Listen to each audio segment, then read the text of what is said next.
In Texas, let me tell you something, David. We love football. Okay. I went to Paris High School. I only played football in the 8th grade. That was under the pressure of my mother. But it was, I wasn't the best on the field, but I was a varsity cheerleader for 2 years, my junior and senior year. And going to Texas, we thought, you know what? Texas loves football. And so does Del Rio. So these are actually, you see that ram there on Bob's jersey. Or outfit, it's because one of the big teams in Del Rio in high school is the Del Rio Rams.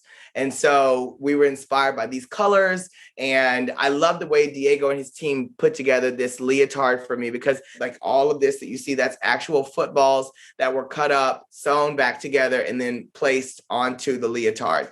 And then there's so many details in this look, whether it's the rhinestones on the gloves, to the lace up, knee pads and shin guards. And then the shoe is, it's a Gaga inspired heel, baby. So it was all the way up there. I'm sure, I'm not as tall as Bob and Eureka, but in this photo, walking down this bridge, it truly was. And the wind would pick up and carry that train of mine back. I said, oh, blessed be.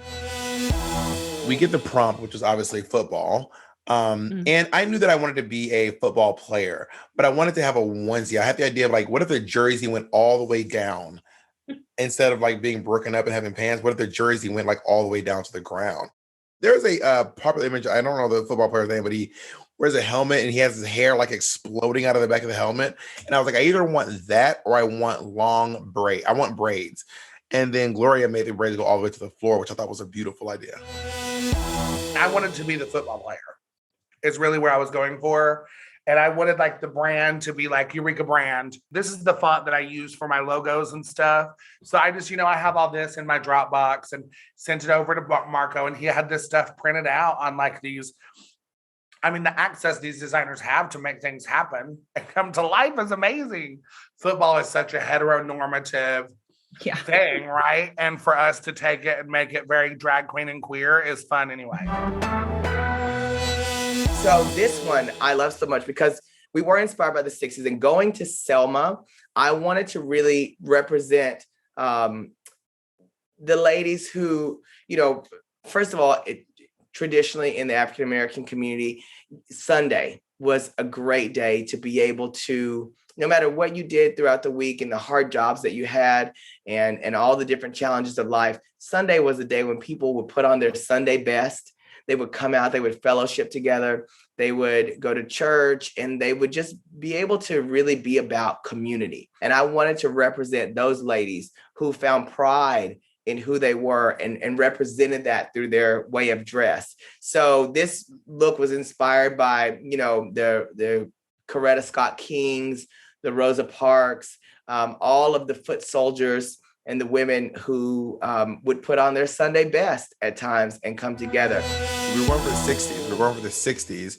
And I remember saying that I wanted to do, I didn't want to do like a Coco Chanel, or I wanted to do Nina Simone inspired 60s drag, activist, Black Power drag.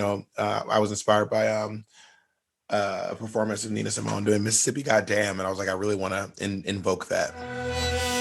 And then obviously I went like the mod 60s, fun, stereotypical 60s kind of imagery, but I also wanted to do like a play on with like my purse, because the thing about Selma is like, how was I going to show up and be a support for my sisters? As the white person in the group, let's be honest, that's really what it is. It's like, as a white person, how do you show up and still be a support and be an ally without making it too much about myself? So I just wanted to, make sure it was known on the bag with the Black Lives Matter fist, and obviously the queer and trans colors as well. And then also, I always bring a little element of like camp to my drag in these looks. So I didn't know how to bring camp into this look without being disrespectful, but there's this phrasing from like the Hairspray movies in the 60s called the checkerboard chick, which was a representation of like, if you were a Black girl that was into white men or a white woman into Black men. So it was about interracial love, and they were called checkerboard chicks. So that's where like the black and white checkerboard come from. And the buttons are actually made out of checker pieces. So it was kind of like a nod to a checkerboard chick as well. were there during the 4th of July. So, you know, it was a no-brainer that our theme should be patriotic and utilize the colors of America. And that's what we did. And I love this so much too, because there's so much hardware in this look, you know, specifically for me and us being, you want to talk about social distancing, honey. We were following truly the guidelines based on our wardrobe, because I remember when Diego came to me with that piece, he goes, Shangela, don't worry, this is going to look gorgeous on you. And I was like, okay, baby, bring the stars, honey. And when I put it on, it's not very heavy.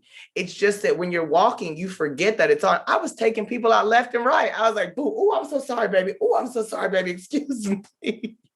But also the dress. I remember we were inspired by one of the holiday Barbies with this look. And it really just came to life. No, I was really proud of this look. I love my little torch dress. It is hard to keep a white dress clean when you're a Black drag queen covered in makeup. So this dress does not get a lot of use. The only outfit I've ever actually reworn was my green outfit from Branson, Missouri. Besides that, I've actually never reworn any of the outfits. Marco made this look, and one of our friends did the acrylic crown for me. And the Wigs and Grace did this hair. But yeah, this was one of my favorite looks that we did. I just felt like it was so much fun. And we had the We're Here float and stuff. It was fun to take patriotism and bring it into drag, because obviously we're not like doing the best as a country right now. And when it comes to like American pride and things like that. So it was nice to kind of celebrate, 4th of July in the queerest way possible. We're still here, and we better turn it out. I wanted you to see that I've had a little work done. A little? Hello?